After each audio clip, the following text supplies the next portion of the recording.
All right, this is lesson number 5. We are focusing on counting on to find our answer for addition problems. So when we count on from the biggest number in the addition sum. And then remember, it doesn't matter which way it's written. We can switch the numbers around to count on from the biggest number. We can use a number of different things to help us keep track of how many we are counting on. We can use our fingers, or we can use counters, or we can use a number line. So that's what we're going to practice today. Here, my sum is 6 plus 4. Well, I could use my tens facts because I know 6 plus 4 equals 10. If I wasn't sure, I would lock 6 in my head. Now we always count on, we don't count number 6. We don't go 6, 7, 8, 9, 10. Or we don't count 6, 7, 8, 9 because that would be wrong, it would be 9. We lock 6 in our head and we count on from that. So I'm going to go 6, 7, 8, 9, 10. See how I use the people to help me keep track of how many I was counting on. I can use a number line for the same purpose. Lock 6 in my head, say it out loud. 6, 7, 8, 9, 10. I jumped 4 spots. If I was drawing that, you'd see there'd be 4 little bumps.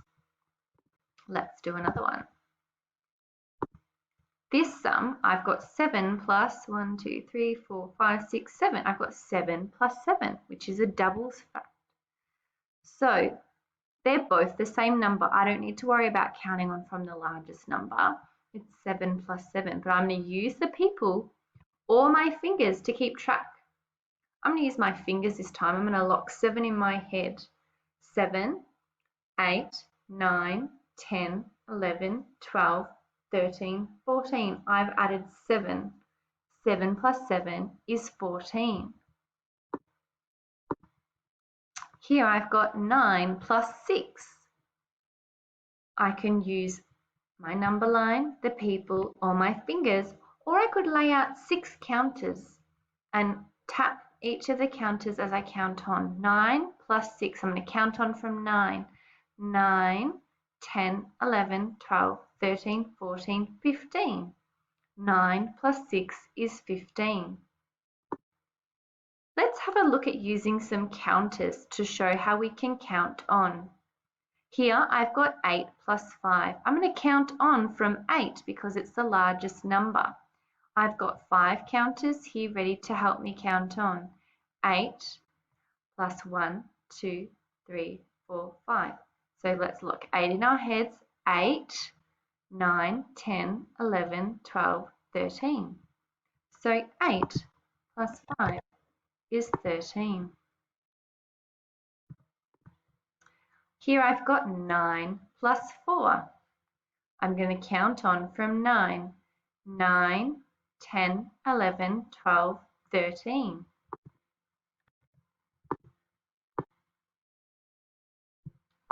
Here I've got 3 plus 12. You can see that 3 is the first number.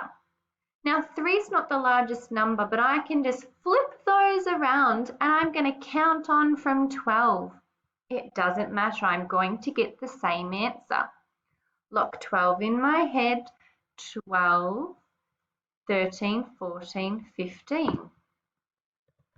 Always important to count on from the biggest number. Here I've got 9 plus 6. Now I'm going to do a little trick with this one. I'm actually going to move one over here because I know 9 plus 1 is 10. So I'm going to count on from 10. 10, 11, 12, 13, 14, 15. Or if I knew that there were 5 there, a 5 can just jump right in. That's a little bit of a trick when we add with 9. So 9 plus 6 is 15. Your activity today looks like this. Now you have a plastic pocket, or you might not, to slip this inside, and with a whiteboard marker you can write it on. You're going to use 2 dice, just a 6-sided dice, or a 9-sided dice, that's up to you. You're going to roll the dice and place it here. and roll the other dice and place it here. Then you're going to practice counting on to find the total. For example, if I roll a 6 and a 5, I'm going to count on from 6, 6 plus 5. That is your activity. Once you've, when you're ready, pause the video, complete that activity, and come back to the video when you're ready for your game. So this is your game after you've completed your counting on activity. If you have some Unifix, start off with 1 or 2 Unifix here. Roll your dice as you would as you work around the game board, and whatever you land on, you have to add or subtract that from your Unifix so you can build a tower. But I want you to practice counting on or counting back if we're subtracting to find the total. Remember to count on from the largest number. We don't need to count our tower. If I know I've got 3, I lock 3 in my head and count on how many extra I have.